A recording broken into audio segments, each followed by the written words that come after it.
आविष्कार 1974 बनी हिंदी फिल्म है। बासु भट्टाचार्य द्वारा निर्मित और निर्देशित है। फिल्म ने राजेश खन्ना और शर्मिला टैगोर है। शहरी सेटिंग में व्यवहारिक कला पर बासु भट्टाचार्य की आत्मनिरीक्षण तराई की हिस्सा थी, जिसे अनुभव और गृह प्रवेश शामिल थे।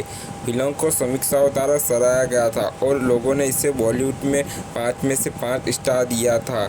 अखबार हिंदू की समीक्षा में उद्धृत किया गया है। यह आप सभी व्यवहारों के साथ खन्ना को एक निराश पति के रूप में देख सकते हैं। यह कुछ भी ट्रेडमार्क काका का नहीं है, क्योंकि आप केवल अमर को उसकी सभी कमजोरियों के साथ स्क्रीन पर जीवित रखते हैं।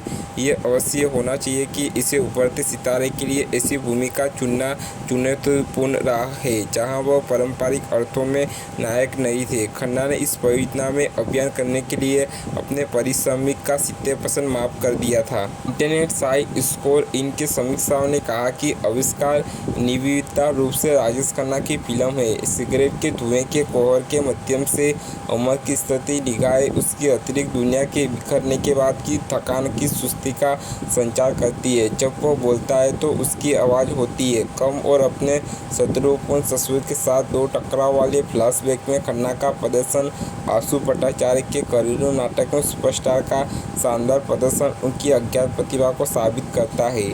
अमर और मानसी प्यार में है और शादी करने का फैसला करते हैं। वे ऐसा करते हैं और फिर भी प्रेम में बने रहते हैं। वे अपनी पहली शादी की सालगिरह पर आते हैं और घूमने फिरने और मौज मस्ती करने के लिए एक दिन के लिए टैक्सी कैब किराए पर लेने का फैसला करते हैं। इसके बाद उनकी खुशी के लिए उन्हें एक बच्चे का आशीर्वाद मिला, लेकिन तब उनका आनंद कम हो जाता है जब अमर अपनी विज्ञापन एजेंसी के साथ काम करना शुरू करता है, जो खूबसूरत युवा महिलाओं को मॉडल के रूप में अपने करियर को आगे बढ़ाने के लिए तैयार करती है और दोनों अब एक दूसरे को बर्दाश्त नहीं कर सकते हैं।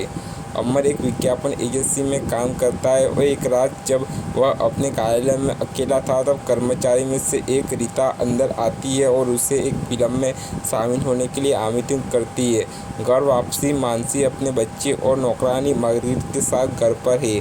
अमर का बचपन का दोस्त सुनील फूल लेकर आता है और उससे सालगिरह की शुभकामना देता है। यह अमर और मानसी की शादी की सालगिरह है और उन्हें खुद भी इसकी याद नहीं है। वे अपने उन लापरवाह दिनों के बारे में सोचते हैं जब वे एक दूसरे के प्यार में पागल थे। जब कुछ भी असंभव नहीं लगता था, वे एक आदर्श विवाह से शुरू करते। उनकी छोटी सी दुनिया प्यार से भरी हुई है और परिपूर्ण है। पूरा 1 साल बीत गया और वे अब भी एक दूसरे के साथ खुश हैं। अपनी दूसरी सालगिरह पर उन्होंने निर्णय लिया कि अब अपने परिवार का विस्तार करने और बच्चा पैदा करने की योजना बनाने का समय आ गया है। अमर मानसी की हर बात में गलतियां निकालने लगता है, यहाँ तक कि उसे यह भी संदेह होता है कि मानसी और सुनील के बीच कुछ चल रहा है।